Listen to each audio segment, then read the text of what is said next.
Justamente su proyecto de práctica académica se llamó Guía Práctica para la Normalización Bibliográfica y la Disponibilidad Física y Virtual de Libros, normas, códigos e identificadores. El resultado de esa investigación es esta ponencia titulada La letra menuda del libro, en la cual hablará de lo esencial que como editores debemos saber en el extenso mundo de las normas, los códigos y los identificadores bibliográficos. Esta charla también tiene mucho que ver, y esta fue otra de las intenciones que tuvimos para esta edición del seminario, que las distintas sesiones estuvieran conectadas temáticamente. Esto tiene que ver mucho con lo que nos contaron ayer sobre esta utilidad práctica del ISBN. Lo que nos va a presentar a Karime es, como les digo, una información esencial. Estará más o menos hasta las 12:25 y que queden unos 5 minutos al final para tal vez un par de preguntas o complementar alguna información. Adelante, Karime. Buenos días. Ahí está muy duro. Bueno, lo que yo les voy a presentar básicamente fue mi proyecto de prácticas. Yo hice las prácticas el semestre pasado en la editorial y este proyecto surgió porque, bueno, con los códigos y los identificadores digitales de los libros suele haber mucha confusión y es algo súper común y tal vez los editores trabajamos con ellos a diario, pero muchas veces no sabemos el por qué están ahí o el para qué sirven o dónde se gestionan.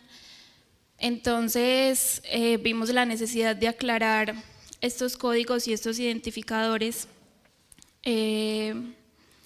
y a partir de ahí nace pues esta investigación y este proyecto.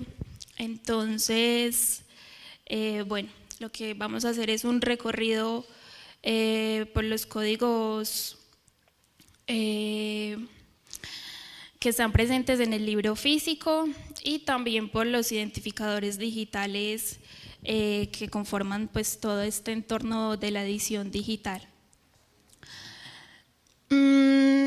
Bueno, esto es muy importante en el marco de este seminario, porque este seminario está enfocado en la distribución y todos estos códigos son supremamente importantes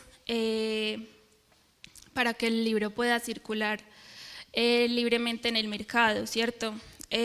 Pues un libro en el mercado no se podría vender si no tiene ISBN, si no tiene un código de barras, y bueno, esto es lo que vamos a ver.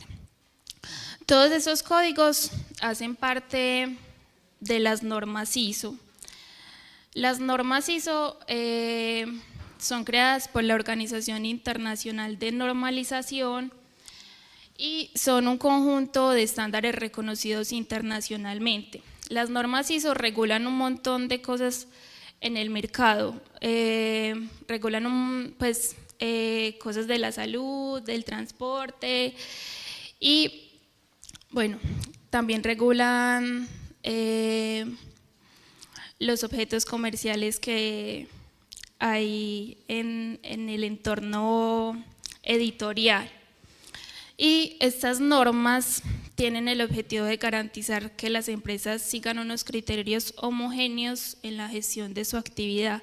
Entonces, en el campo editorial, por ejemplo, regulan todo lo que es el tratamiento de datos bibliográficos, incluso son las normas que regulan como los estándares internacionales del tamaño del papel, bueno.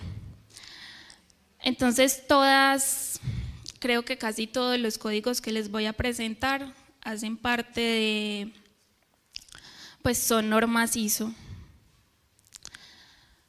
Estas normas tienen varios beneficios, yo seleccioné algunos.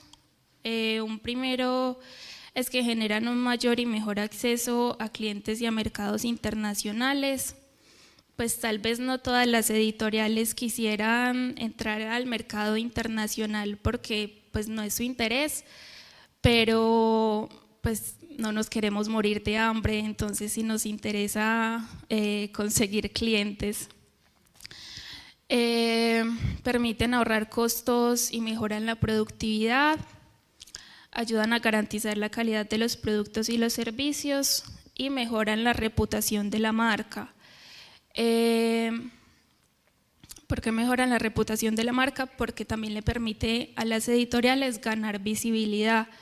En las charlas de ayer del ICBN, los compañeros nos decían pues, que a las editoriales les importaba que las contaran, que las tuvieran en cuenta en las estadísticas. Entonces, pues claro, para las editoriales es súper importante que estén presentes en estas bases de datos, porque finalmente, bueno, cuando hay como un cuidado de los códigos y de los identificadores, también hay un mayor acceso a la información. Entonces, mientras un libro esté referenciado de la mejor manera, pues también los lectores lo van a encontrar más fácil. Bueno, entonces por eso son importantes estas normas ISO y vamos a ir al primer código. El primer código, ya se los mencioné, es el ISBN. El ISBN es el número internacional normalizado del libro. Creo que es el código más común. Y Esteban siempre me hacía una analogía que el ISBN es como la cédula de uno, ¿cierto?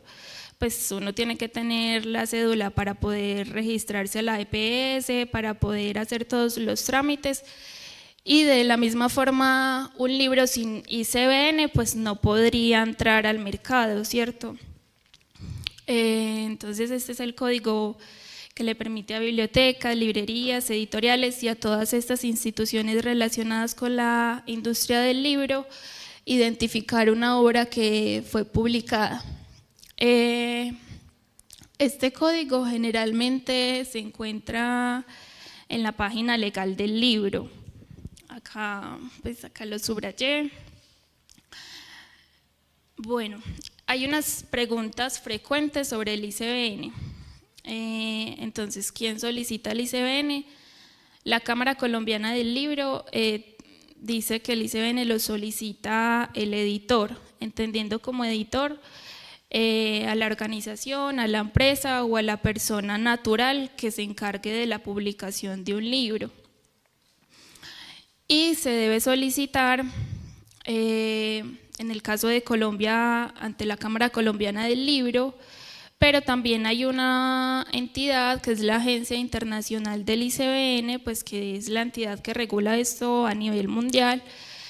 Y por ejemplo, pues no sé, hay personas que quieren sacar su libro y no saben dónde solicitan el ISBN. En esta página de la Agencia Internacional hay una sección que te dice cuál es la agencia nacional propia para cada país.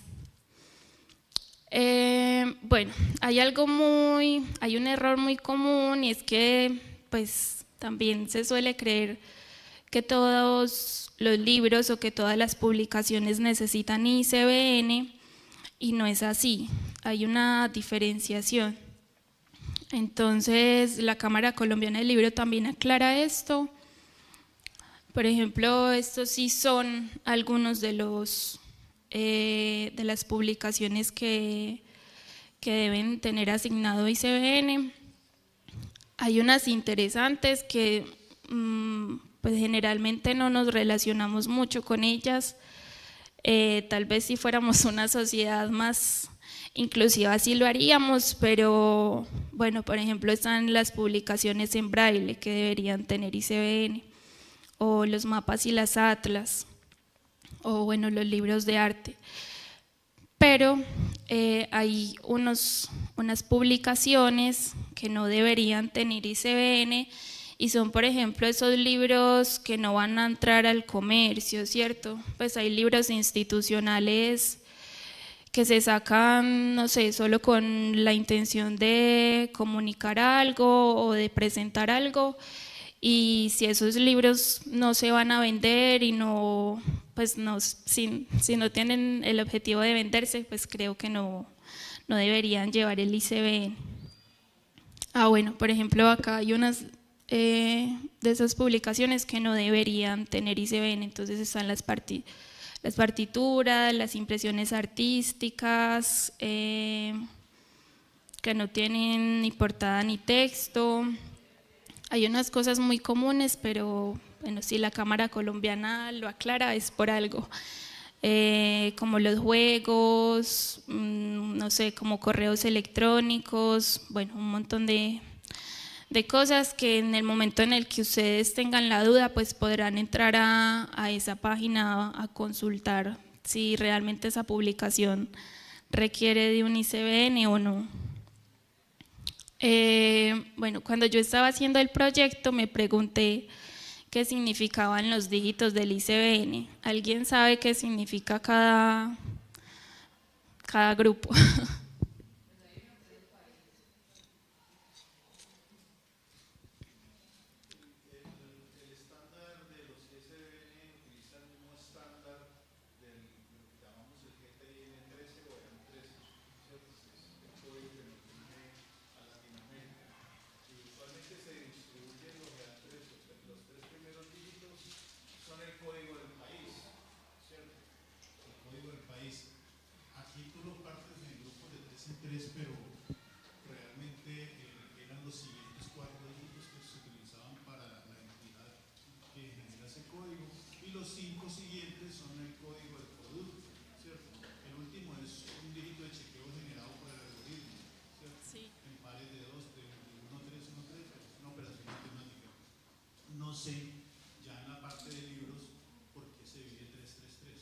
Listo.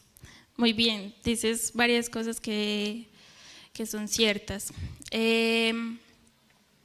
Antes el ICBN no era de 13 dígitos, sino que era de 10, y a partir del 2007 se amplió, se le agregaron 3 dígitos para ampliar la capacidad de este código.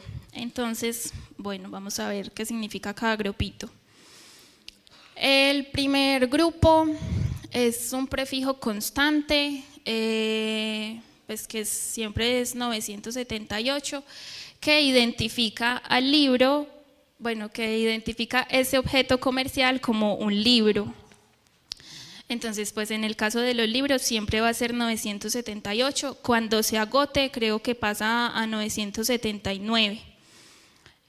El segundo es el código del país, en este caso 958 es Colombia. El tercero es el código de la editorial, 720 es la editorial EAFIT, el número del libro, y el último es un dígito de control que hacen sí como con una operación matemática. Yo no sé bien cómo funciona ese algoritmo, sí.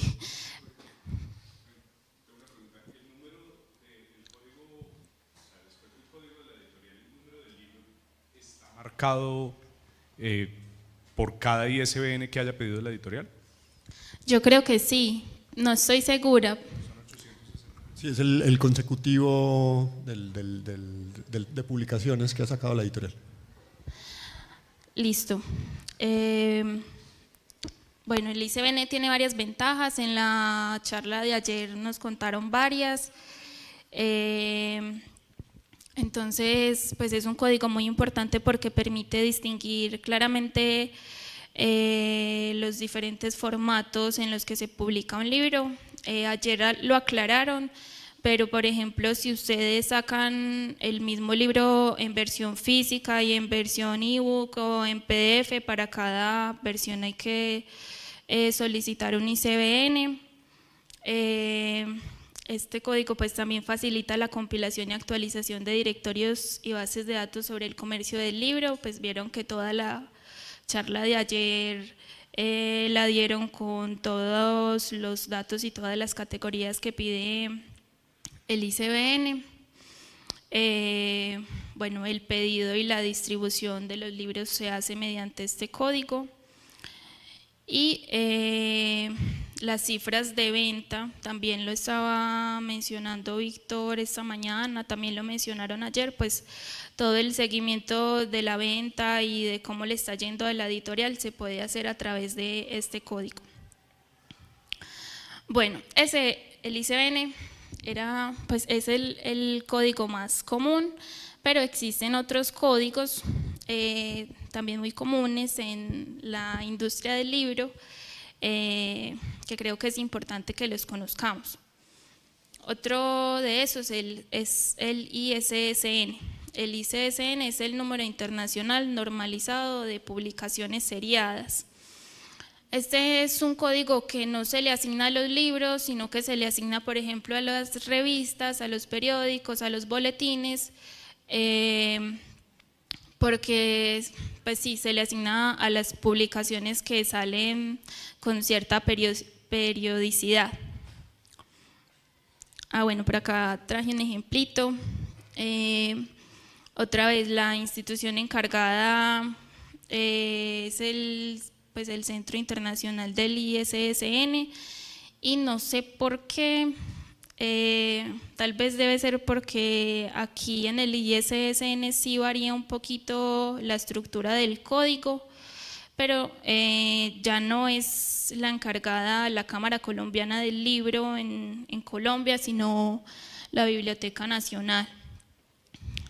Coherencia es una revista de la editorial, de la Universidad de AFIT, y pues ven que acá tiene asignado su ISSN para versión física y su ISSN para versión digital. Otro de los códigos es el ISMN.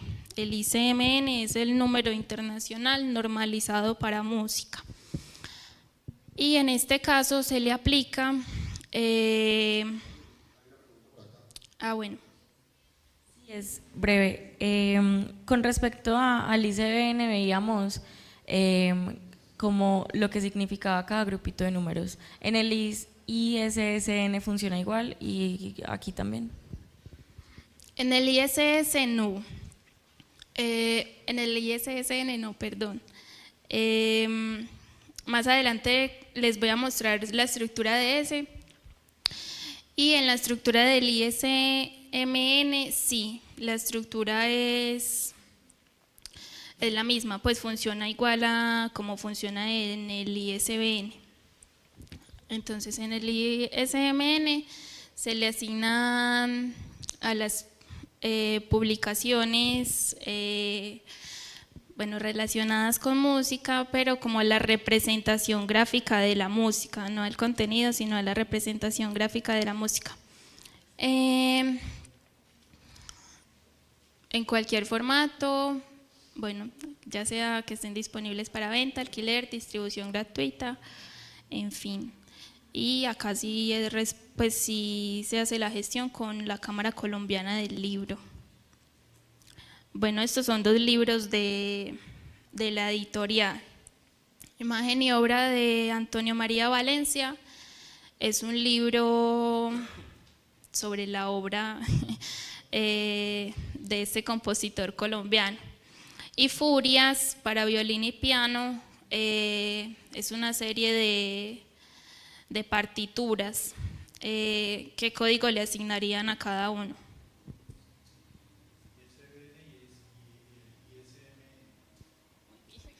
Sí. A imagen y obra de Antonio María Valencia se le asigna un ICBN porque es un libro que tiene un contenido textual sobre la vida de este compositor, sobre su obra, en fin. Y a Furias se le asigna un ISMN, y creo que aquí pues es importante traer este ejemplo porque tal vez en algunos momentos es confuso y puede ocurrir que le asignen un ICBN a Furias, pero realmente se le debe asignar un ISMN porque tiene representaciones gráficas de la música. Listo. el código de barras.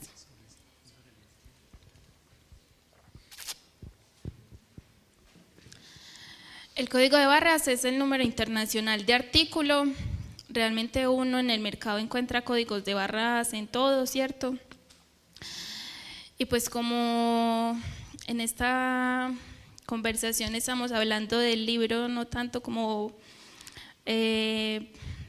producto cultural, sino como un producto del mercado, es muy importante tener en cuenta el código de barras, porque es el que permite que todos los procesos de compra y venta se realicen de forma adecuada, o bueno, también los registros con las bibliotecas y bueno, todas las instituciones o las organizaciones que utilicen máquinas y lectores de código de barras es súper importante.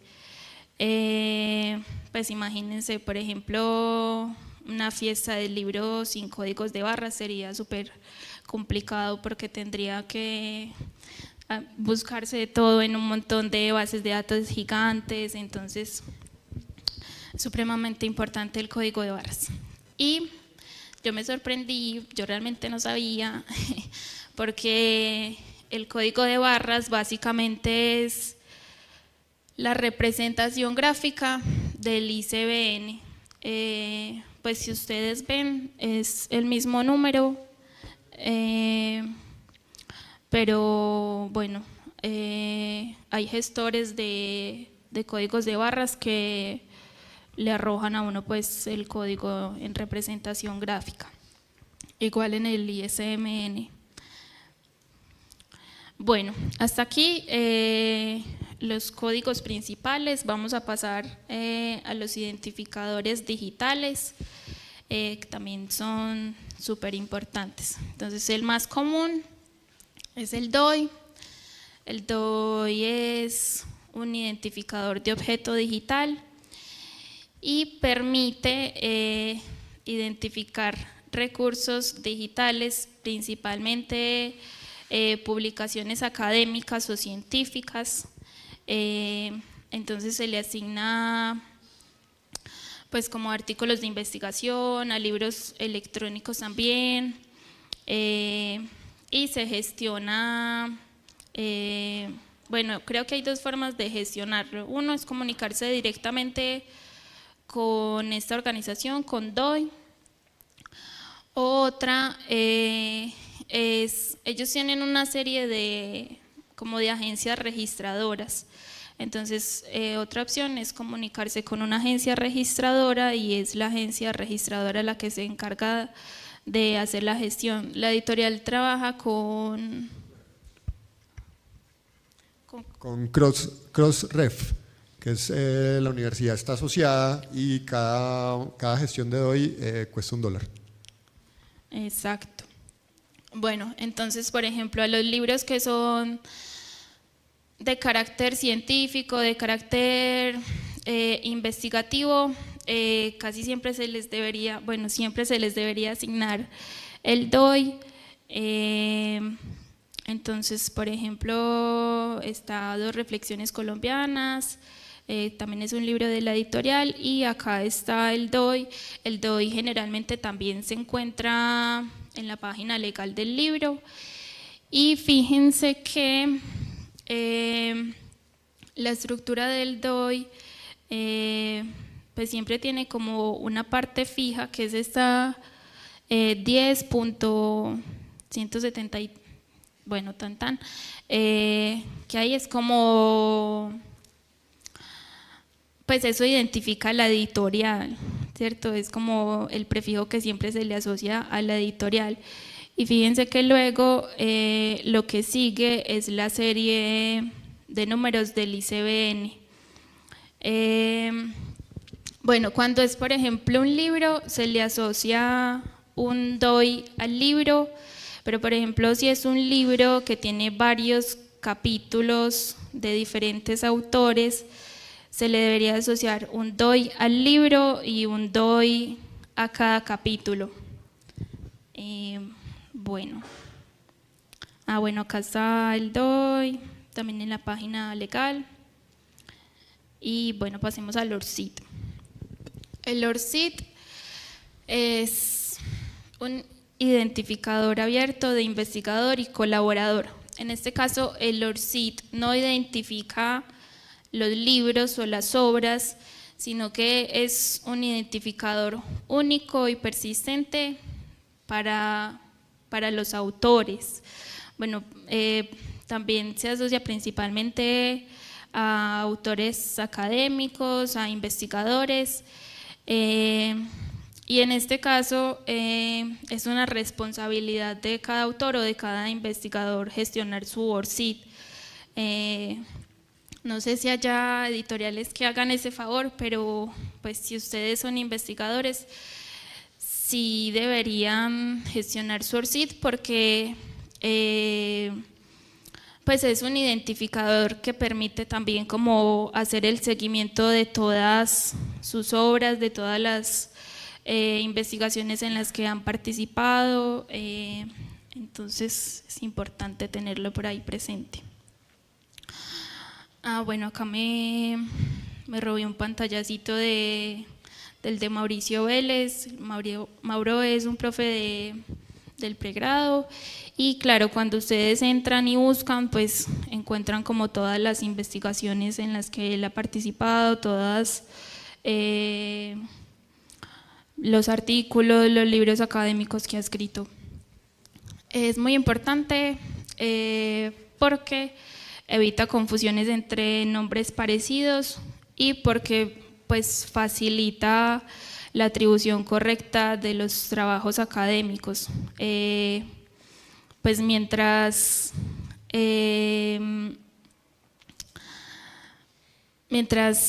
el autor se cite también correctamente, pues es muy importante para el autor porque le da reconocimiento y también porque mientras estos códigos estén asignados de la forma más adecuada, pues se va a llegar mejor, bueno, más fácil a la obra y a los trabajos y a las investigaciones que cada autor ha hecho. Perdón, Karime, esto quizás no sea muy fundamental para el ámbito de la narrativa literaria, las novelas, los cuentos o la poesía, pero sí cobra mucho sentido en el ámbito de la publicación académica, donde hay un valor que es importante, que es el número de citaciones que tengan los libros. Entonces, en la medida en que un libro y su autor se puedan encontrar electrónicamente en este vasto mundo de las publicaciones, bien sean físicas o digitales, el DOI y el ORCID cobran sentido. Entonces, si de pronto alguno de los editores que trabaja solamente con narrativa, pues se preguntará qué tiene que ver esto con su trabajo. Quizás nada, pero quienes están inmersos en el ámbito de la publicación académica, especialmente publicación académica universitaria, esto es supremamente importante. Yo lo expongo un poco en unos términos coloquiales. Esto es como tener un apartamento en Hong Kong y uno no se sabe la dirección, pues ahí está el apartamento, pero pues no sabe llegar. Entonces, que en el ámbito de las citaciones se pueda llegar directamente a la fuente primaria del libro y a la fuente primaria del autor es importante. Adelante, Karime. Por acá hay otra duda. Perdón. Yo tengo otra duda. ¿Puede llegar como a ocurrir que de pronto dentro de una misma publicación con DOI, en el caso de una revista digital o un artículo, tenga también, o sea, como que tenga DOI y ORCID al mismo tiempo por el tema de los autores? Sí, pues y lo ideal sería que tuviera los dos, porque el DOI permite identificar la obra, mientras que el ORCID permite identificar es al autor. Entonces, lo ideal siempre sería que todos estos códigos estuvieran asignados. Bueno, y de pronto, sumando un poco como a lo que están conversando, también la importancia del DOI y del ORCID es que son registros normalizados y permiten que cuando los documentos académicos entran en bases de datos o circulan en buscadores digitales, pues se haga una identificación sobre el autor en el caso de los ORCID y del documento o del trabajo en el caso de los DOI. Entonces permite la normalización, como hay tantas formas, por ejemplo, en el que un autor puede llamarse o nombrarse como autor de un trabajo a lo largo de su vida, el ORCID pues lo identifica y arrastra las diferentes denominaciones que ha tenido. Por eso es más fácil cosechar la citación de los autores. Y en el mismo caso de los libros, pueden escribir el nombre del libro o del artículo de diferentes maneras, se pueden equivocar, pero realmente lo que va cosechando las bases de datos son esos identificadores digitales que permiten un mejor reconocimiento. Un comentario acá y luego allí.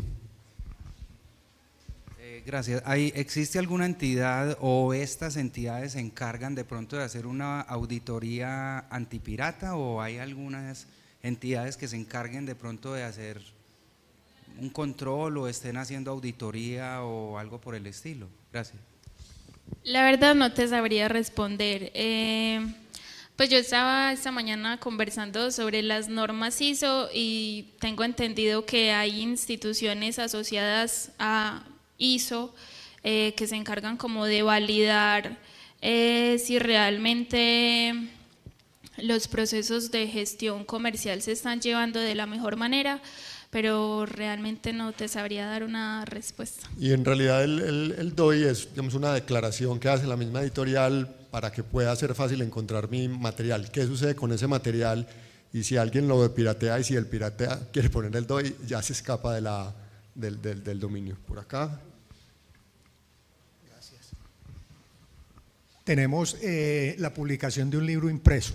Lógicamente, muchos de los libros vienen con su versión electrónica. ¿Cómo se maneja la parte del ISBN? Y otra preguntita es, ¿tienes alguna información sobre el costo del trámite del ISBN ante la Cámara del Libro? La primera pregunta era sobre lo electrónico, ¿cierto? Bueno, como les decía ahorita, tipo, si tú lo sacas físico y luego lo sacas digital, necesitas un ISBN para cada uno. Yo creo que por aquí había un Y se ejemplo. gestiona en el mismo lugar de la Cámara Colombiana del Libro, aparecen las opciones, qué tipo de ISBN se puede gestionar. Para el caso de la editorial EAFIDE estamos gestionando para todos los libros ISBN físico y ISBN digital destinado a IPUB, a formatos IPUB, y también hacemos el ISBN del PDF, que había una cierta confusión, que el digital funcionaba para el PDF, pero no.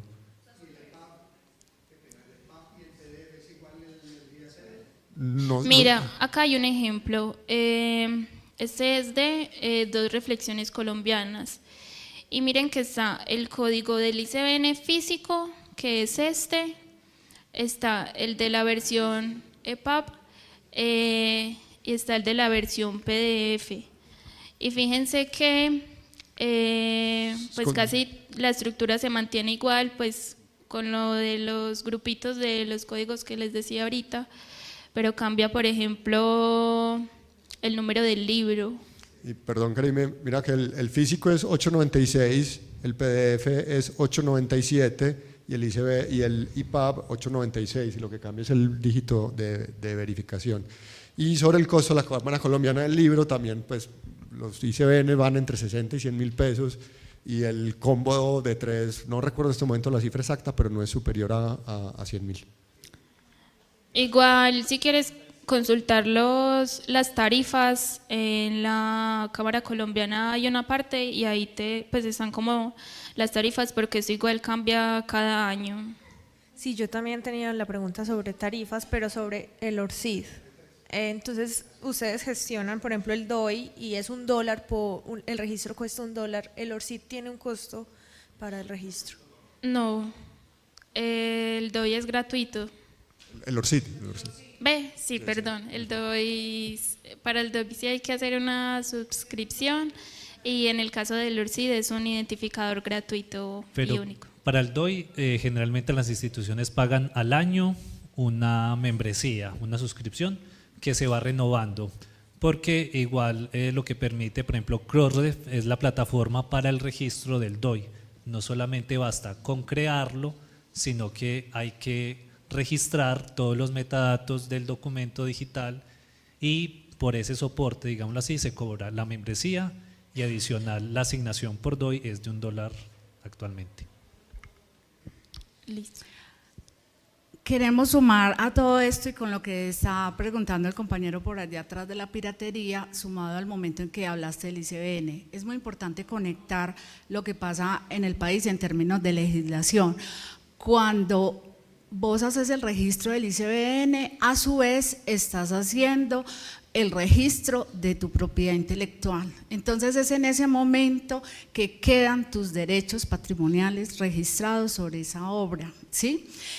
Entonces ahí queda el copyright, porque ya tomaste la decisión como autor de hacer todo ese ejercicio de empezar a mover tu obra de manera comercial, ¿sí? Y la legislación también en el país es clara que cuando eso sucede vas a hacerle a la Biblioteca Nacional un depósito legal, que son 3 ejemplares de la obra, ¿sí?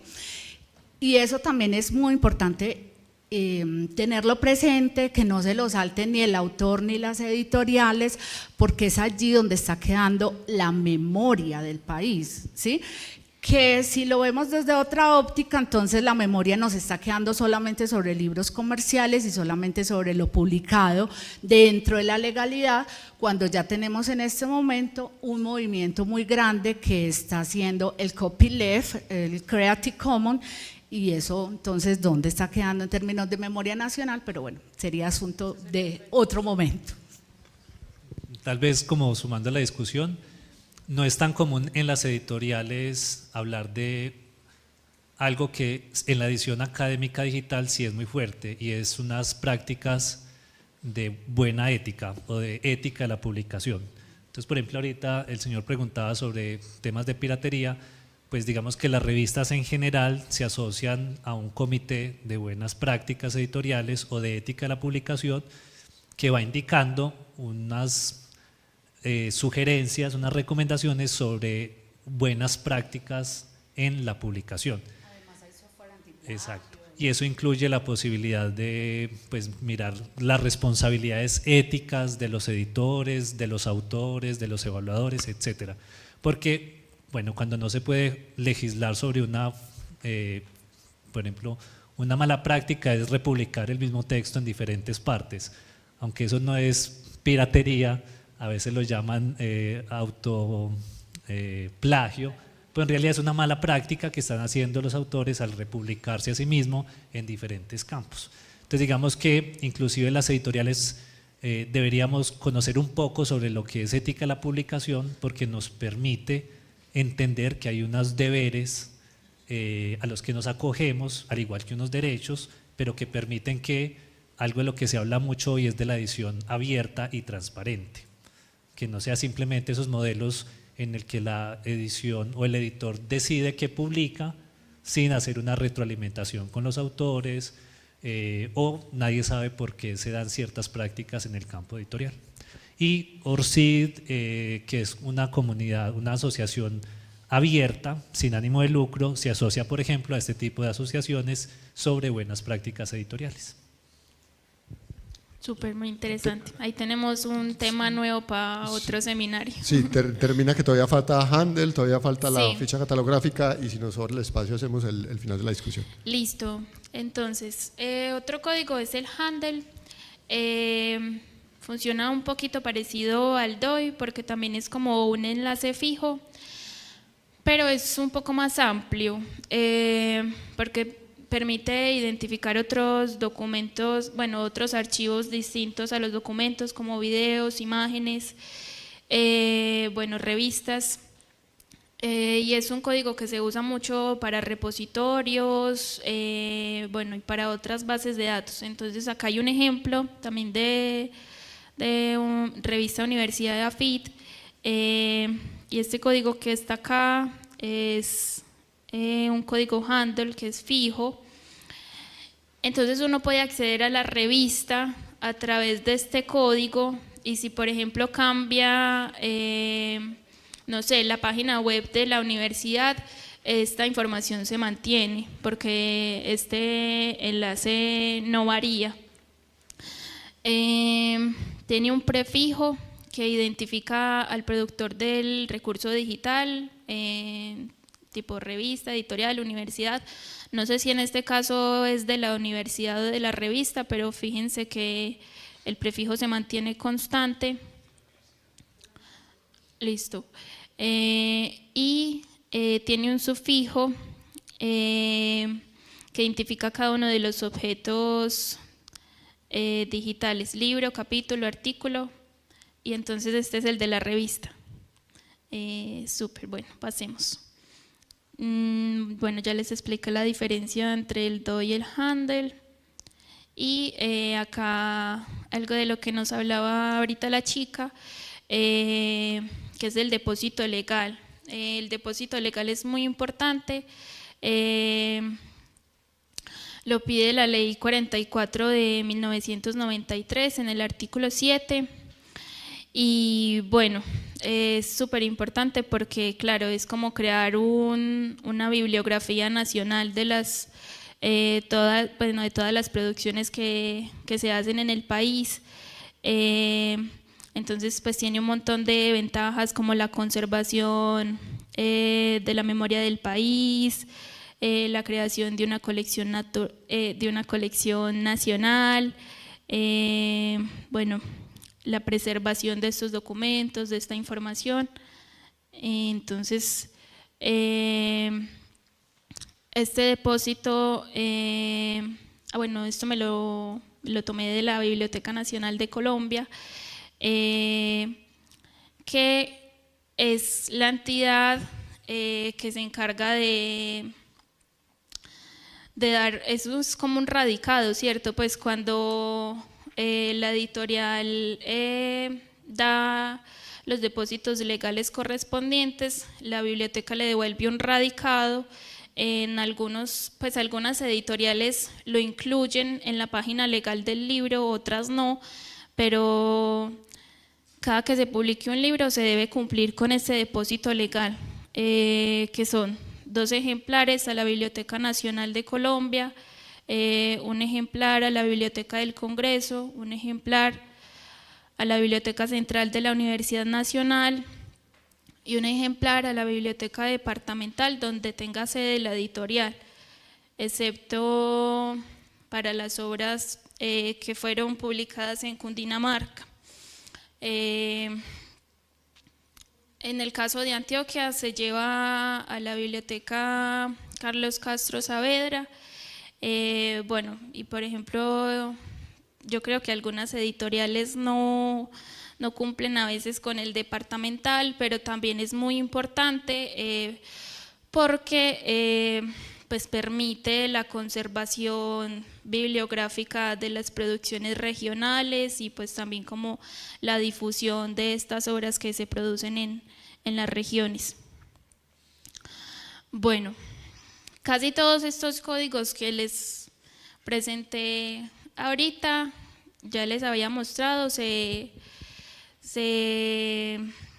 presentan aquí en la ficha catalográfica. La ficha catalográfica está presente en la página legal del libro y tiene varias cosas. Bueno, como ven, tiene el nombre de los autores o de los colaboradores, el título de la obra y como una descripción general del libro. Incluso fíjense que tiene como una descripción del tamaño, del número de páginas, de la colección a la que pertenece, tiene los identificadores, acá tiene los ISBN, en otros se les agrega también el DOI, bueno. Y tiene unas categorías que son muy importantes porque estas categorías generalmente son las que se ingresan a las bases de datos, que se ingresan como palabras claves y que funcionan, se me olvidó ese concepto, como puntos de acceso. Yo creo que el término más común es como punto de acceso y el punto de acceso es un punto de acceso literalmente que, no sé, que si tú buscas historia, en los buscadores te te arrojen un título relacionado con ese tema que tú estás.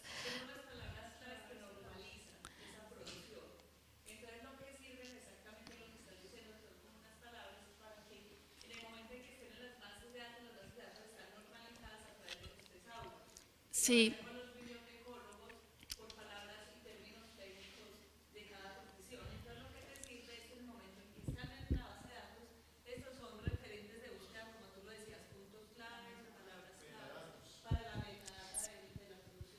Sí, súper, ya les voy a contar un poquito más sobre eso.